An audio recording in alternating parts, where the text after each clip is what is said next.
Bientôt le jour se lèvera, la lumière en ta nuit jaillira.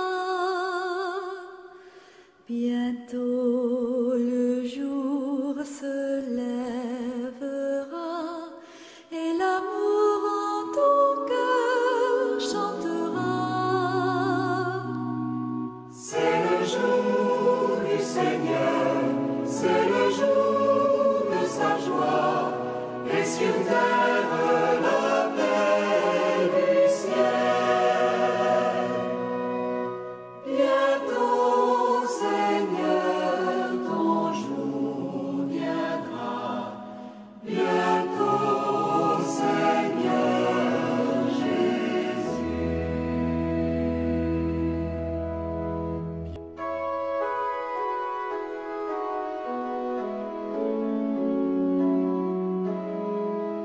Que Dieu notre Père et Jésus-Christ notre Seigneur vous donne la grâce et la paix, chers téléspectateurs, fidèles internautes. Nous voici rendus au 24e dimanche du temps ordinaire de l'année A. S'il y a une chose dont nous sommes sûrs, c'est que nous ne sommes pas des anges, nous ne sommes pas des saints. Nous ne sommes donc pas parfaits et nous estimons avoir le droit à la compréhension, le droit au pardon quand nous sommes dans l'erreur. Nous pensons que nous méritons d'être pardonnés parce qu'après tout, nous avons commis une erreur. Nous pensons que nous avons le droit à l'indulgence, au pardon.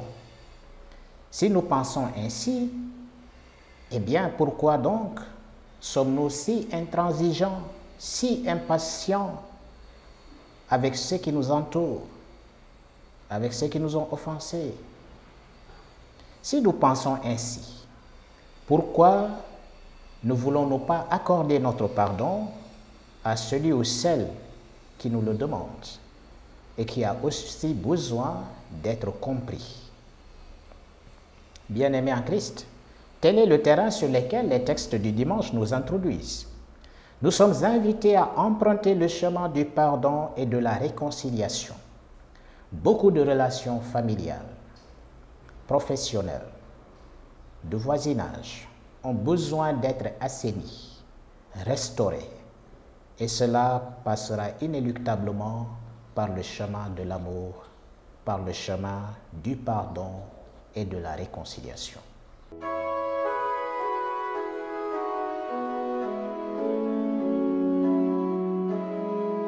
Fidèles téléspectateurs, bonjour.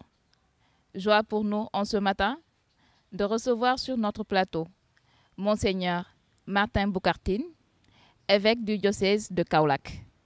Bonjour Monseigneur et bienvenue sur le plateau du Jour du Seigneur. Bonjour et merci de nous avoir invités à ce plateau du Jour du Seigneur.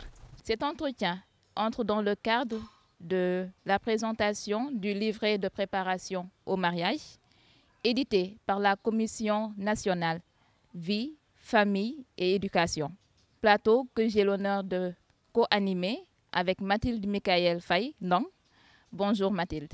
Bonjour Marie-Effie. Bonjour Monseigneur. Bonjour. Monseigneur, pouvez-vous vous présenter s'il vous plaît? Monseigneur Martin Boukartine, évêque de Kaolack, depuis maintenant 5 petites années.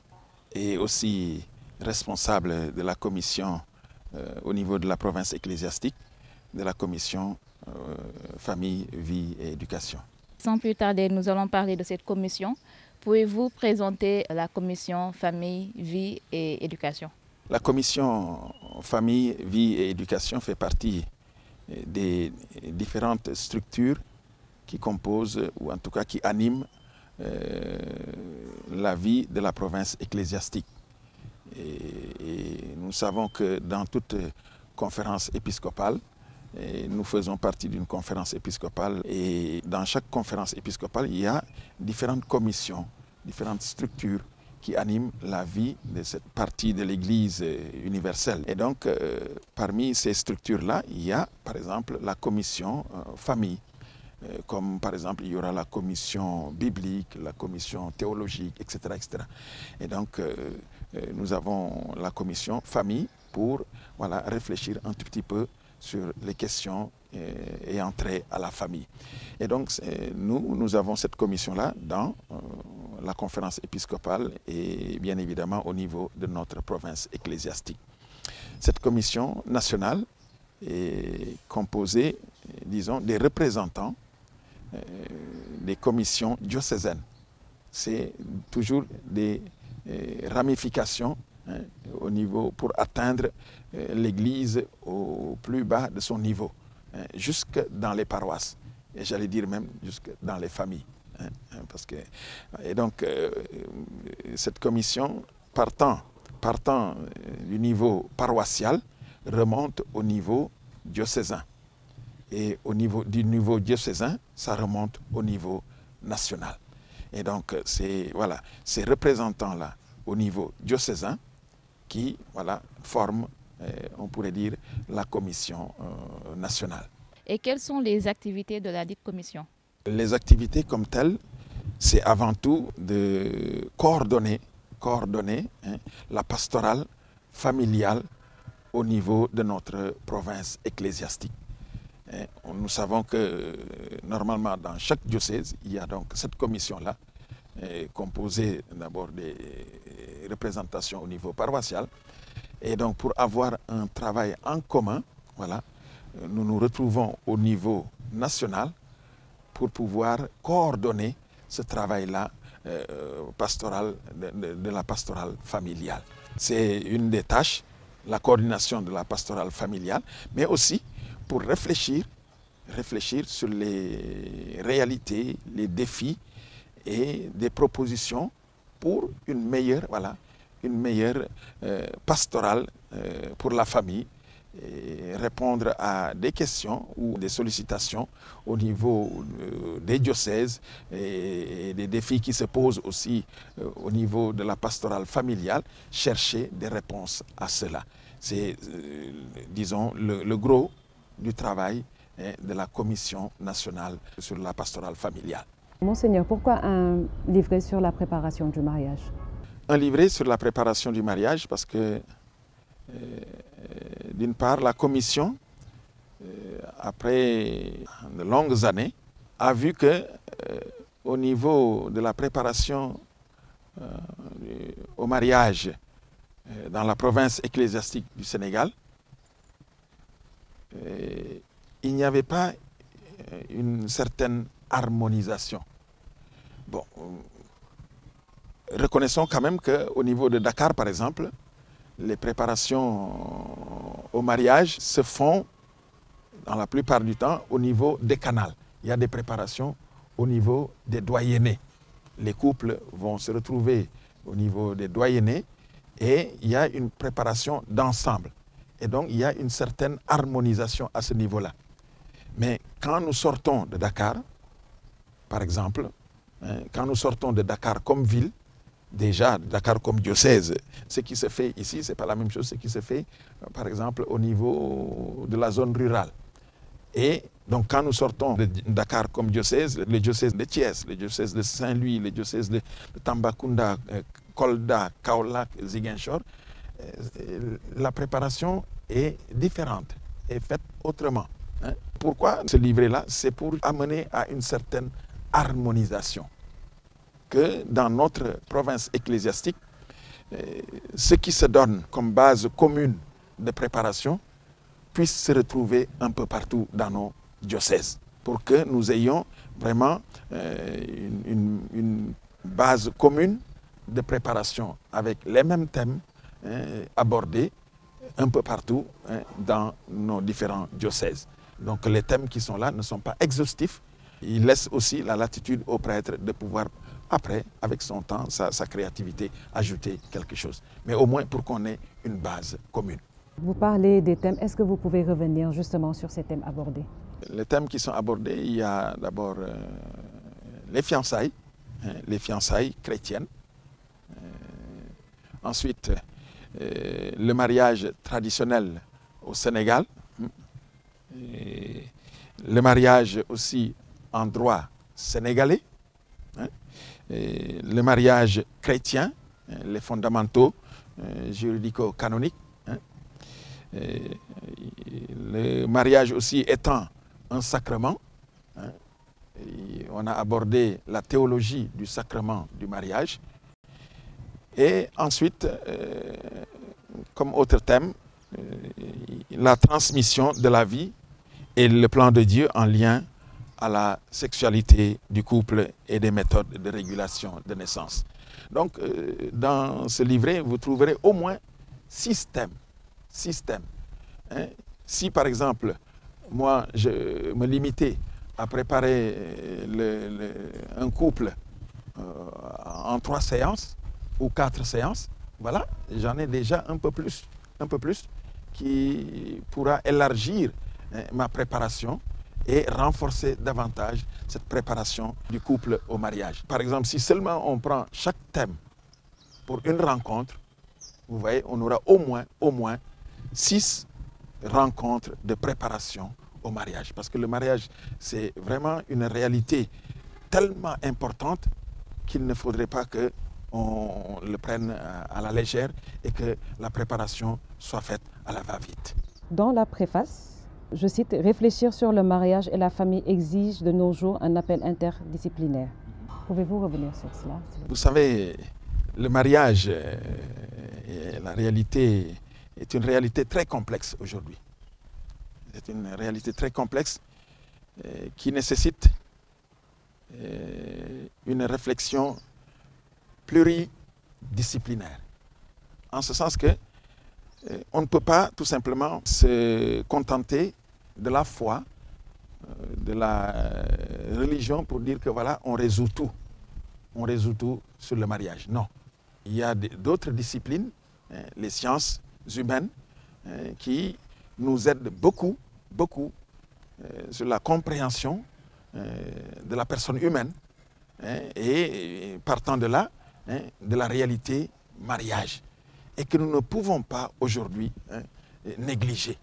Nous ne pouvons pas négliger et tout simplement nous contenter de la foi et de notre religion pour dire que tout est réglé. Non. Et donc c'est cela l'approche pluridisciplinaire.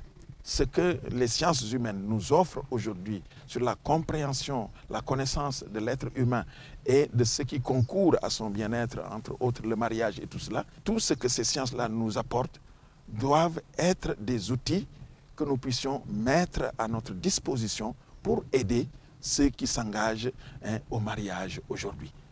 Vraiment pour asseoir, pour renforcer leur lien et vivre ce mariage-là le mieux possible. Parce qu'il y a beaucoup de situations, c'est parce que nous ignorons l'enseignement des sciences humaines sur tel ou tel aspect que aussi nous avons des difficultés. Nous avons des difficultés et on se contente tout simplement de la religion. Et c'est ce qui fait que, c'est ce qui nous fait dire que voilà, la réalité mariage aujourd'hui est une réalité tellement importante que cela appelle une approche pluridisciplinaire. Ouais. Comment se sont passés les travaux? Êtes-vous parti des expériences des uns et des autres pour l'écriture de ce livret? Bon, il faut dire que ce document-là, c'est vraiment a fait un long chemin. Parce que, bon, moi, je suis arrivé en 2018 comme évêque de Kaolack. Mais il faut dire que le travail a été entamé bien avant. En ce temps-là, c'était Monseigneur Benjamin Ndiaye, l'archevêque de Dakar, qui était responsable de la commission famille. Et donc, les travaux ont commencé avec lui. Et donc, c'est en ce moment-là, lorsqu'il était responsable de la commission famille, qu'ils ont eu l'idée de penser ce document pour la préparation au mariage.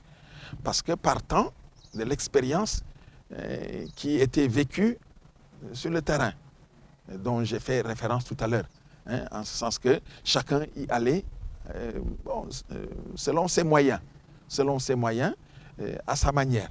Et parfois, bon, qui n'était pas mauvais, c'était pas mauvais, mais peut-être n'était pas, on pourrait dire, il n'y a pas une coordination Je prépare à ma manière, un autre prépare à sa manière, etc., etc. Mais pour avoir une certaine coordination, une certaine harmonie dans la chose, alors la commission, en ce temps-là, je ne pourrais pas dater cela, mais certainement dans les années 2015, 2016, ils ont commencé cette réflexion-là. Et donc, ce qu'on disait tantôt, nul ne maîtrise toutes les matières à fond. Nous avons des spécialistes en théologie, des spécialistes en droit canon, des spécialistes en sociologie, etc., etc. Et donc, la commission a demandé à beaucoup de spécialistes, de professeurs, qui ont eu à traiter de ces thèmes-là. Les thèmes que j'ai eu à citer tout à l'heure, qui composent un peu l'ensemble du document, ce sont des spécialistes en la matière qui ont eu à réfléchir et à nous proposer des textes là-dessus. Et ça a pris du temps parce qu'il fallait lire, relire, corriger, voir peut-être qu'est-ce qu'il fallait ajouter, etc., etc., jusqu'à ce que nous avons eu aujourd'hui. Bon, entre-temps, il y a eu des difficultés parce qu'il y a eu des changements. Je venais d'arriver pour reprendre aussi les choses en main. Donc, pour la publication et tout cela, cela a demandé un peu de connaître un peu la chose. D'abord, la commission et tout cela, etc., etc., et pour pouvoir en arriver là aujourd'hui. Bon, bien évidemment, il y avait eu aussi souvent le nerf de la situation, non? La question économique. Parce qu'un livre, on ne le publie pas en disant bonjour tout simplement. Il faut aussi les moyens qui parfois ne répondent pas immédiatement. Mais heureusement, voilà, nous avons eu cette opportunité-là aujourd'hui de pouvoir publier et de le faire éditer et de pouvoir le publier maintenant. Donc ça a fait vraiment un long chemin pour pouvoir en arriver à la publication aujourd'hui de ce livret-là. Est-ce que nous pouvons revenir un peu sur ces thèmes-là, à savoir juste un petit résumé de chacun de ces thèmes abordés dans ce document? Donc pour le premier thème, nous avons les fiançailles. Que pouvez-vous nous dire pour ces fiançailles chrétiennes? Les fiançailles, voilà, nous savons que c'est un moment d'engagement, on pourrait dire, sentimental, sentimental et public. Voilà, on se déclare, vous le savez mieux que moi, les deux fiancés se déclarent leurs sentiments et ils essaient de mettre cela aussi en public, vous comprenez. Et voilà, on s'engage l'un envers l'autre dans un projet de mariage. Vous voyez, c'est un projet, ce n'est pas encore le mariage. On projette de pouvoir se marier. Donc voilà, et tout en restant, voilà, et ça c'est important, tout en restant libre. Tout en restant libre. Et parce que nous devons faire attention à ne pas tout de suite enfermer les gens dans un processus, dans un projet. Un projet, c'est un projet. Ce n'est pas définitif. Donc on reste libre, on se cherche, on veut se connaître, voilà. Nous sommes en train de construire un projet. Bon, on souhaite que ce projet-là arrive à terme, bien évidemment, mais toujours dans la liberté. Dans la liberté. C'est un peu cela, les fiançailles. Le mariage traditionnel au Sénégal. On abordera aussi la question du mariage traditionnel. Mais attention, déjà, il faut savoir que le mariage traditionnel au Sénégal n'est pas le même partout. Nous avons plusieurs aspects culturels, etc., etc. Chez les Diola, chez les Sérères, chez les, etc., etc. Voilà. Et donc, il ne faut pas prétendre que, voilà, il soit le même partout. Mais nous avons essayé de regrouper là-dedans des aspects qu'on retrouvera un peu par-ci, par-là, dans les différentes cultures qui sont là, chez les Diola, chez les Sérères, etc., mais qui se retrouvent là, parce que comme nous le savons, nous sommes africains, il y a des constances qu'on retrouve un peu partout dans nos différentes cultures. Et donc c'est sur ces bases-là que voilà, le mariage traditionnel va s'appuyer pour un peu éclaircir le côté voilà, traditionnel du mariage chez nous. Mais ce qui est important et qu'on pourrait retenir, c'est de savoir, à partir de ce côté traditionnel-là, retenir tout ce qui est positif et bon, qui va avec notre foi. Tout ce qui est bon, beau et positif et qui va avec notre foi, avec l'Évangile. Parce que n'oublions pas que nous nous préparons pour un mariage chrétien. Vous comprenez? Donc savoir que voilà, cet aspect-là est abordé pour pouvoir saisir et mettre à profit les aspects positifs, les aspects bons et beaux de notre culture, de notre tradition au service de notre mariage chrétien. Pour le mariage civil? Oui, il y a aussi le point sur le mariage, le mariage en droit sénégalais, non? Bon, ça, je pense que c'est fondamental.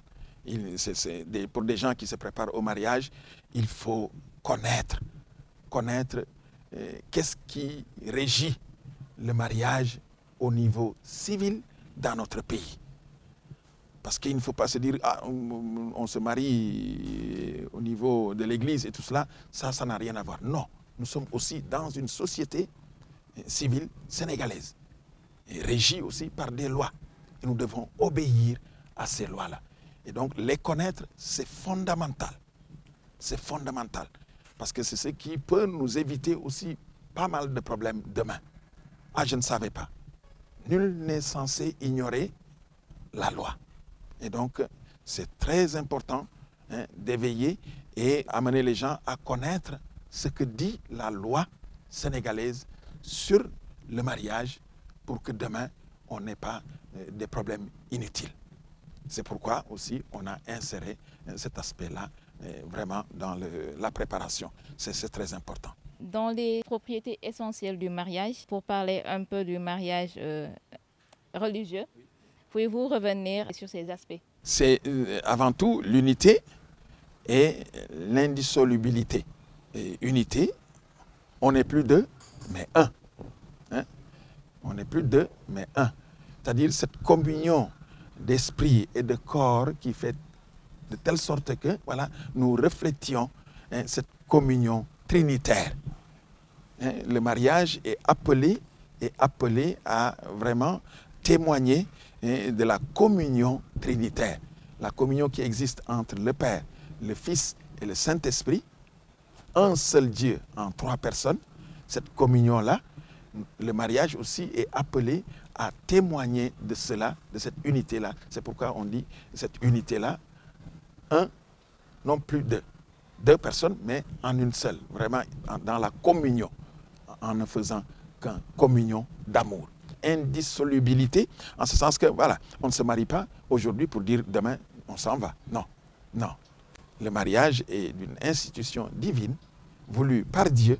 Et donc, nous ne pouvons pas commencer aujourd'hui une chose et dire demain, oh non, je change, je vais quitter. Non, non, non. Le mariage chrétien, ce n'est pas comme ça. On est unis pour la vie. Pour la vie.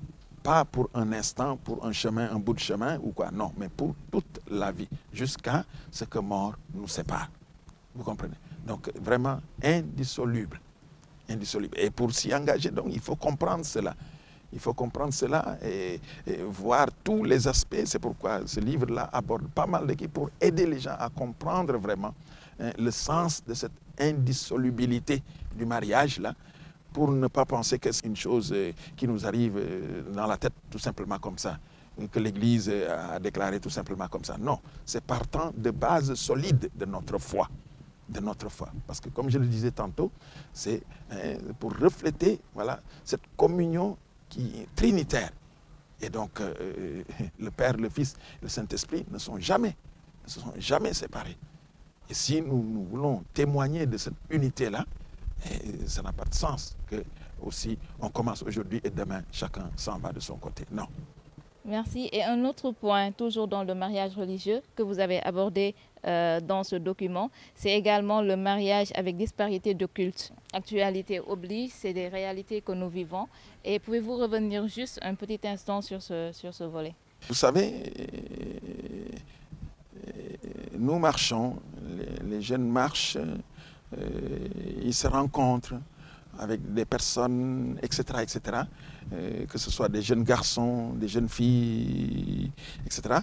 Bon, et le cœur de chacun, il est tout simplement dirigé par le Seigneur. Par le Seigneur. Et ceux que nous rencontrons, nulle part c'est écrit sur les visages de l'un ou de l'autre qu'il est chrétien, ou il est musulman, ou il est de la religion traditionnelle, ou il est bouddhiste. Vous comprenez? Et en rencontrant une personne, voilà, on peut avoir des sentiments pour la personne qui peuvent nous amener jusqu'à avoir un projet de construire sa vie avec la personne. Bon, c'est après qu'on peut se rendre compte que voilà, dans ce cheminement-là, que l'autre n'est pas de mon obédience de foi. Il n'est pas chrétien comme moi, ou il n'est pas musulman comme moi, ou il n'est pas bouddhiste comme moi.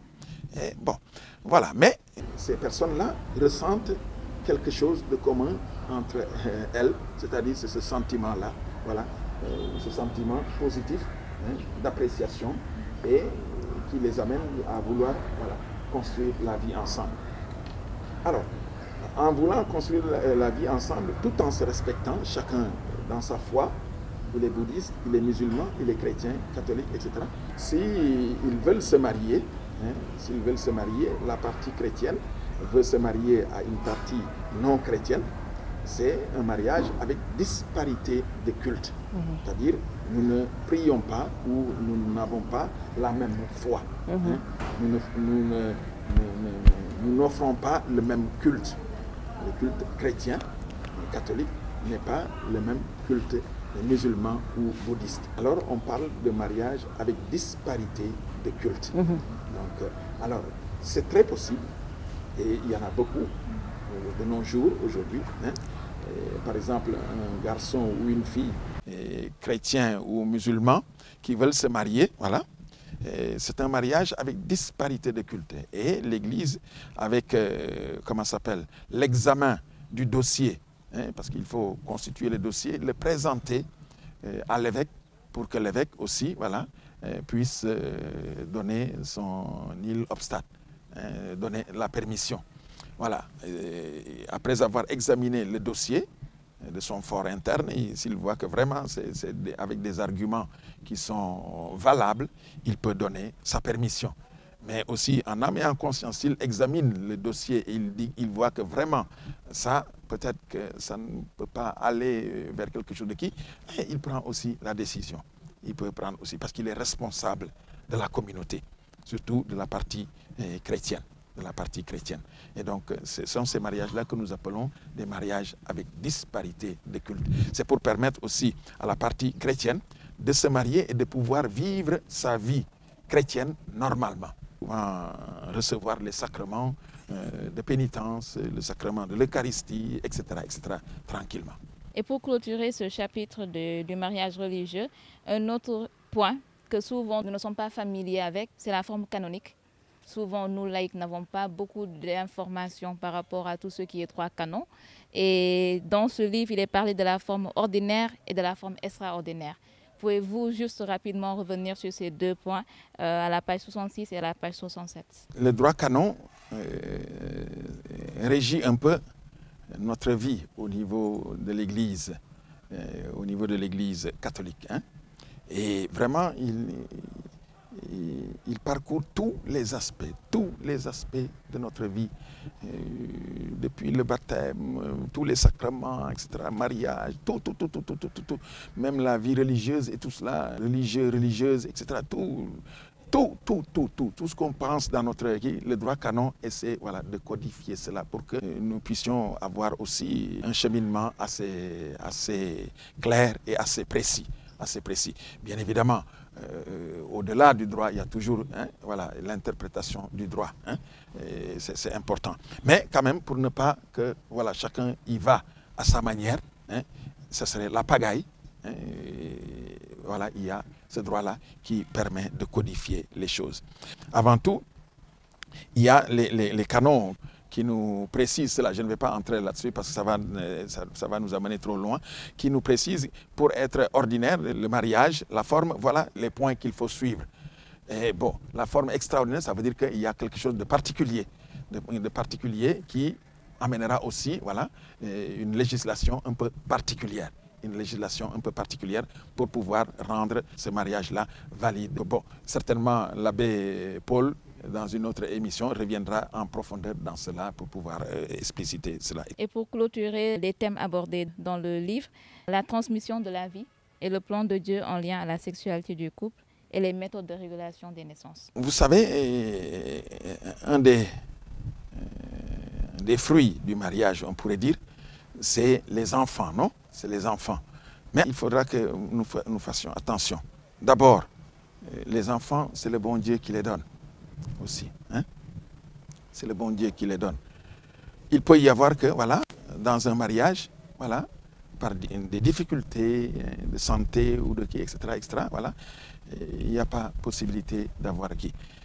Et donc, il ne faudrait pas que les gens, parce que notre culture africaine, parfois, on est tellement rivé sur les enfants que on oublie tout le reste. Tout le reste du mariage, le fruit qui est l'amour qui est là. Et beaucoup d'autres choses qui sont là.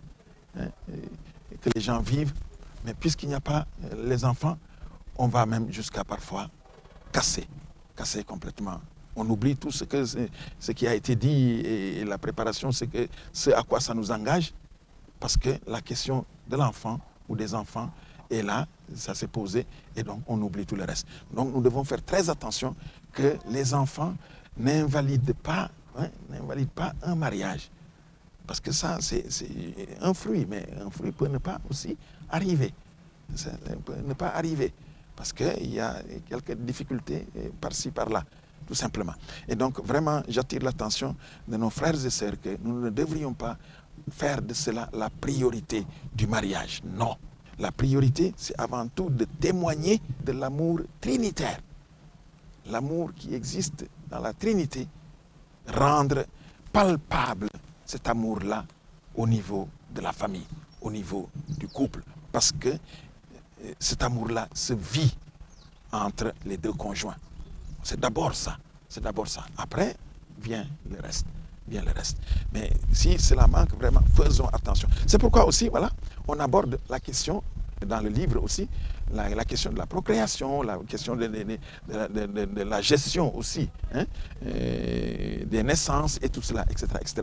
Parce que nous savons qu'aujourd'hui, il y a beaucoup de méthodes qui nous sont proposées, mais des méthodes qui ne répondent pas aussi à la visée et à la foi chrétienne, les méthodes de régulation des naissances, mais qui ne répondent pas à notre foi à nous. Et donc, nous abordons dans ce livret-là les méthodes naturelles, les méthodes que l'Église approuve, qui sont les méthodes naturelles et que, voilà, des spécialistes, des personnes de la santé, entre autres les petites sœurs des maternités catholiques, aident beaucoup notre Église, aident les couples à maîtriser ces méthodes-là et à pouvoir les mettre en application facilement. Parce que aussi, une maternité-paternité responsable est très importante. Si on arrive à réguler les naissances de façon naturelle, c'est très important que aussi de faire des enfants dont on ne pourra pas s'occuper.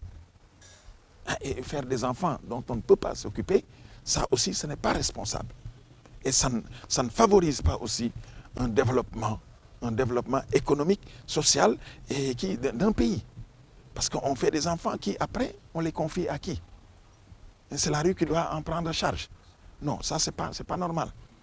Il faut faire des enfants dont on peut prendre charge de leur santé, de leur éducation, de leur habillement, jusqu'à quand ils seront majeurs. Mais les faire comme ça pour après les confier à la nature, ça, ce n'est pas sérieux, ce n'est pas responsable.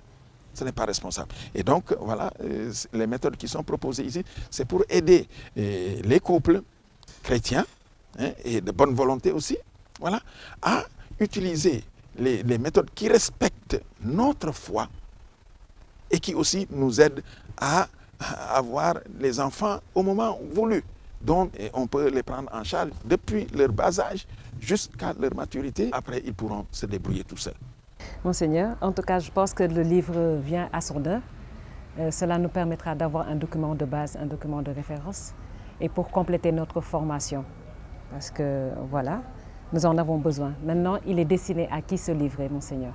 Les personnes à qui ils sont destinés, d'abord, c'est avant tout ceux qui préparent au mariage.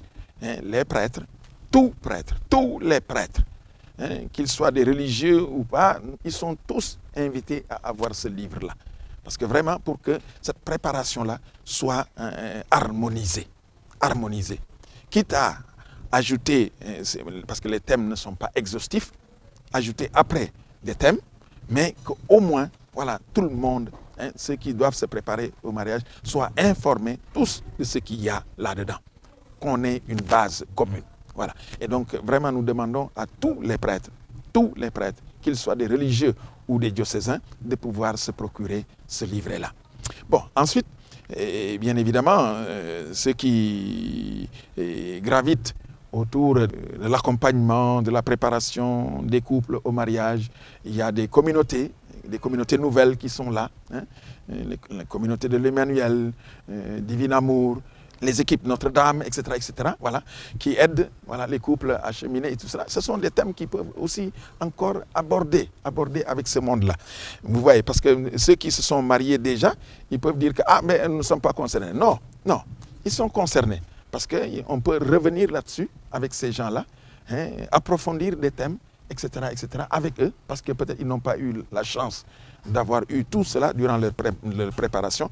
Et comme on dit, Nyang d'Ouest, on n'a jamais fini d'apprendre, ça pourra toujours aider à approfondir et à renforcer, voilà, leur communion, leur unité au niveau de la famille. Donc il y a ce monde-là, mais bien évidemment ceux qui se préparent au mariage. Parce que oui, certainement, on va aborder ces thèmes-là avec eux durant la préparation, mais vous voyez, le temps d'1 heure, 2 heures, c'est éphémère. On prend des notes, on s'en va. Mais c'est autre chose que de... Alors, prendre ces notes-là, aller voir dans le livre, approfondir davantage la chose et avoir une bonne connaissance avec des références bibliques et autres, etc. Donc avoir cela en main, pouvoir méditer, aller faire des recherches, davantage enrichir sa connaissance, etc. Et donc ceux qui se préparent ou celles qui se préparent au mariage aussi, ce livre-là leur est destiné. On aimerait bien avoir le prix de ce livre, Monseigneur. Est-ce que vous avez aussi des points de vente pour s'en procurer? Le prix de vente, il est symbolique tout simplement, parce que vous verrez que ce qui est là, vraiment, la science qui est là, le contenu qui est là, vraiment, les thèmes qui sont abordés, et la possibilité vraiment de pouvoir s'enrichir, de pouvoir se former, avoir une base, une connaissance de certaines choses avant de s'engager dans le mariage et tout cela, vaut beaucoup plus que le prix qui est proposé à ce livre-là. Donc chaque exemplaire, c'est à 5 000 francs. C'est à 5 000 francs. Et les points de vente, certainement, dans toutes les paroisses, on fera tout pour que toutes les paroisses puissent en avoir. Mais déjà, il me semble, au niveau des canals, des stocks ont été déjà déposés au niveau des canals, déjà ici, au niveau de Dakar. Bon, on fera tout pour que ça arrive dans tout le Sénégal, dans toute la province ecclésiastique, pour que, voilà, tous les prêtres puissent se le procurer, pour que tous les formateurs ou les animateurs de la préparation au mariage puissent l'avoir, mais aussi, bien évidemment, pour que tous ceux qui se préparent ou qui se sont déjà mariés et qui veulent l'avoir, voilà, puissent aussi l'avoir. Nous sommes presque à la fin de cet entretien. On aimerait juste savoir la suite du projet, parce qu'on parle de projet. Là, on est au livret de préparation au mariage. Est-ce qu'il y aura un livret pour l'après-mariage, pendant le mariage?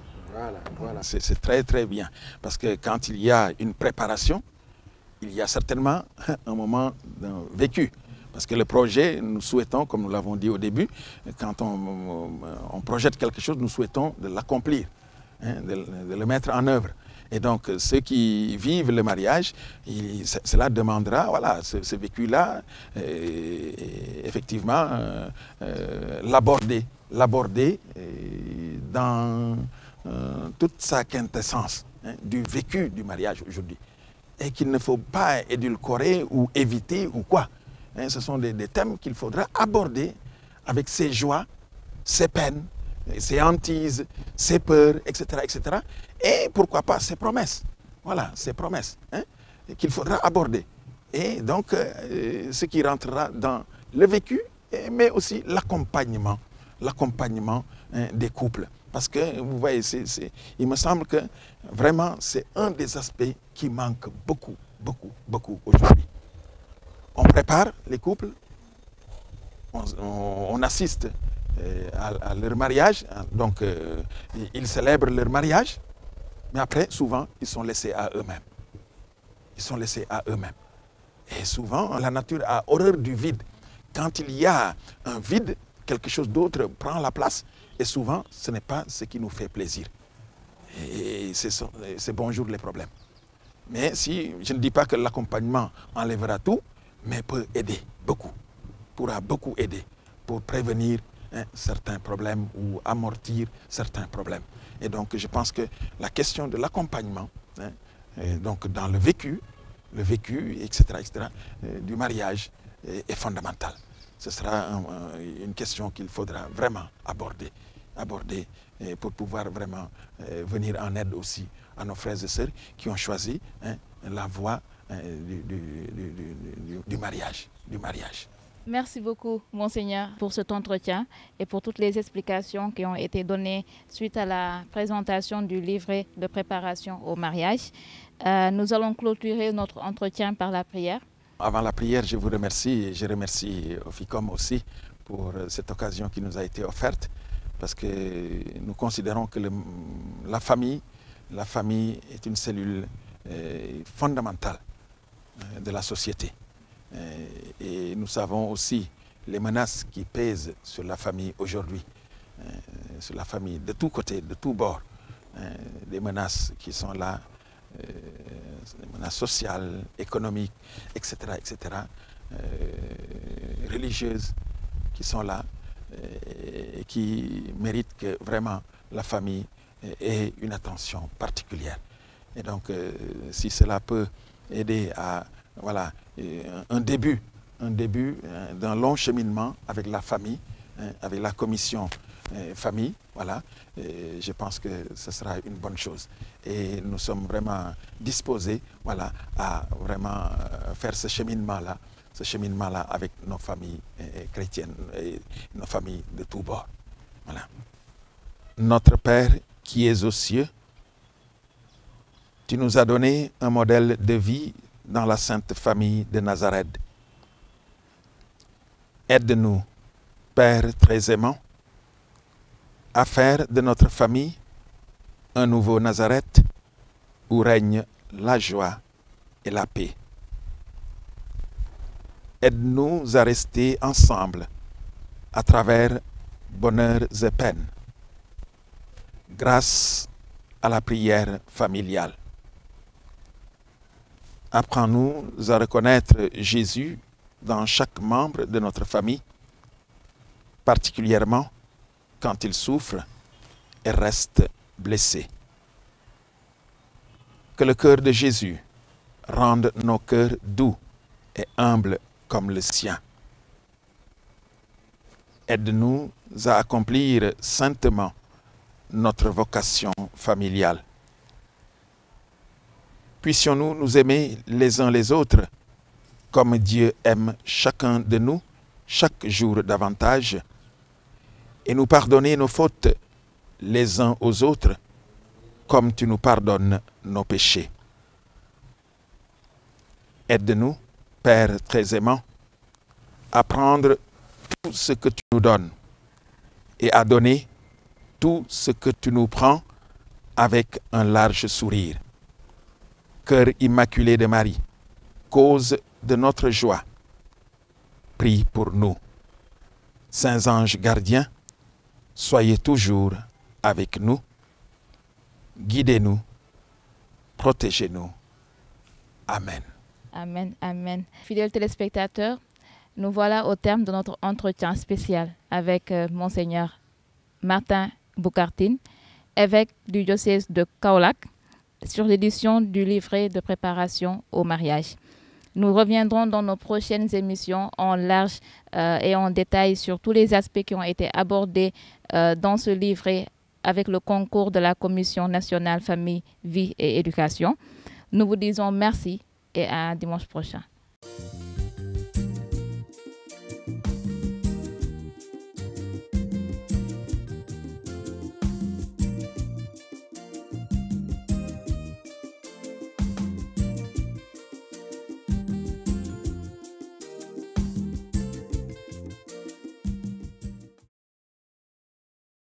Sœurs et frères en Christ, à la suite des textes du dimanche dernier, les lectures bibliques de ce jour nous parlent du pardon.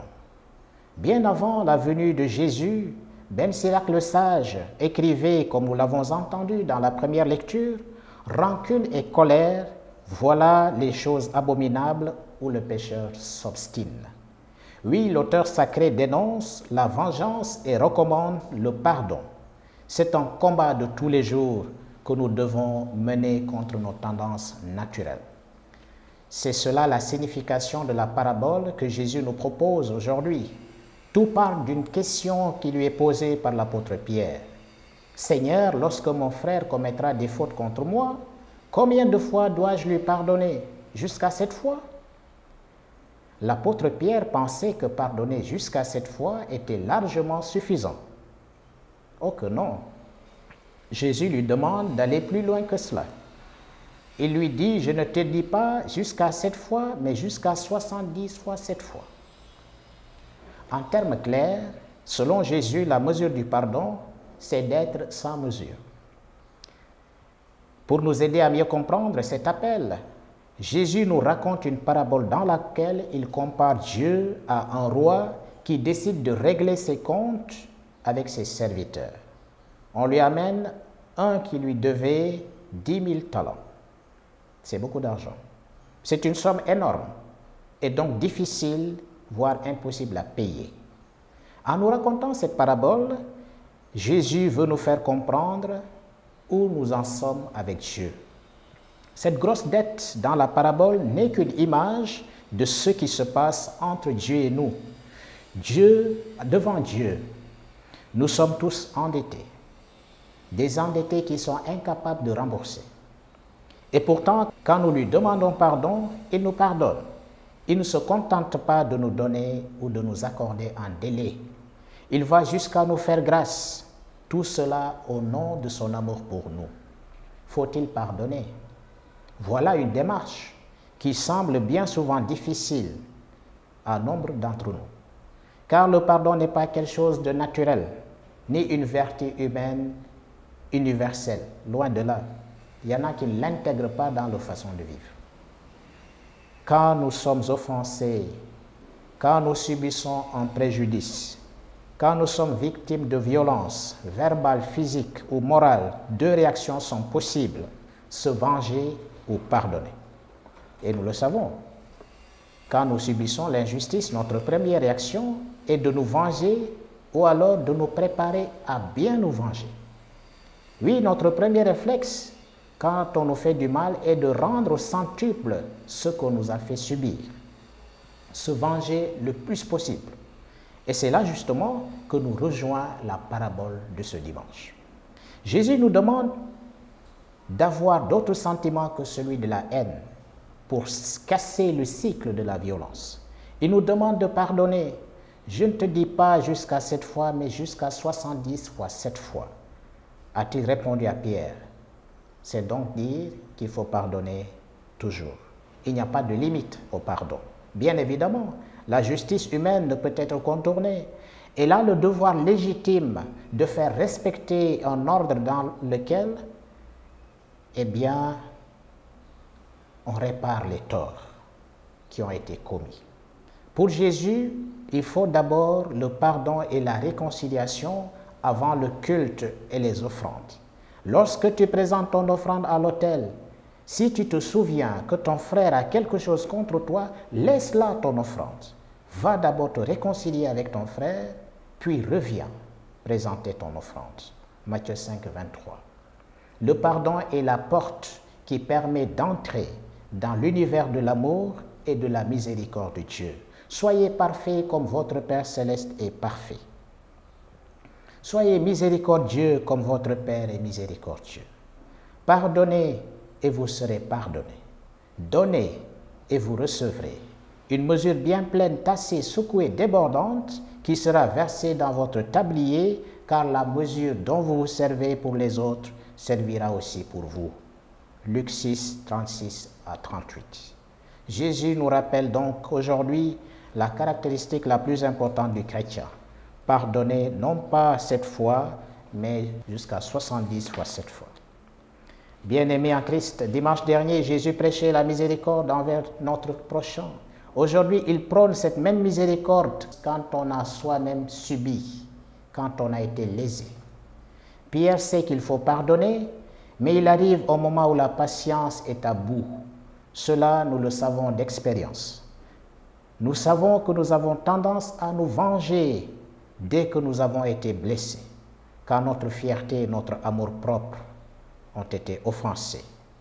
Cela nous incline à laver l'affront en nous vengeant, pour montrer aux autres et aux témoins que nous ne manquons pas de courage et nous n'allons pas nous laisser écraser.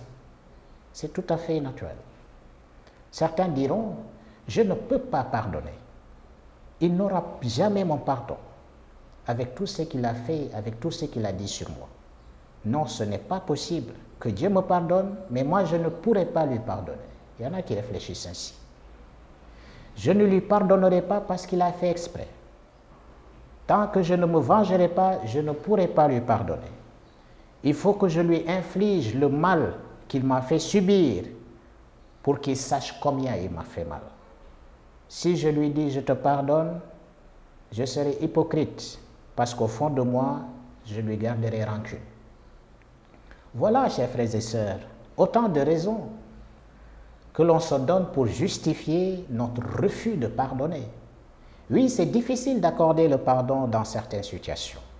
Entre mari et femme des fois, entre parents et enfants, entre frères et sœurs biologiques, entre cousins, entre voisins, entre collègues de travail, entre employeurs et employés, entre confrères, entre consoeurs, entre concitoyens, la liste n'est pas exhaustive. Partout où il y a des groupes humains. Nous demandons de ne pas être jugés sur une mauvaise action, d'être aimés malgré notre péché, parce que nous savons que nous valons plus que cela, que nos erreurs sont des accidents de parcours. C'est bien comme ça que nous nous jugeons, et c'est bien ainsi que Dieu agit avec nous, et c'est ainsi qu'il nous demande aussi d'agir avec les autres.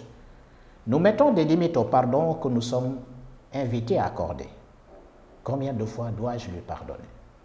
Tout en jugeant cependant qu'on devrait nous pardonner jusqu'à 70 fois 7 fois. Il serait bon, chers frères et sœurs, de ne pas nous enfermer dans le refus de pardonner. Pour y parvenir, nous pouvons contempler Jésus-Christ sur la croix. Livré aux mains des hommes, il a été torturé, bafoué et mis à mort. Mais il a pardonné. Lui seul peut nous donner la force et le courage jusqu'au bout du pardon. Oui, il en faut de la force et du courage. Nous devons pardonner parce que le refus de pardonner nous éloigne de la communion avec Dieu. Dans le Notre Père que nous récitons quotidiennement, nous demandons à Dieu de nous pardonner nos offenses comme nous pardonnons à ceux qui nous ont offensés. Quand nous sommes offensés, nous devons comprendre que le refus de pardonner est un obstacle à nos prières et même à la bénédiction de Dieu sur notre vie.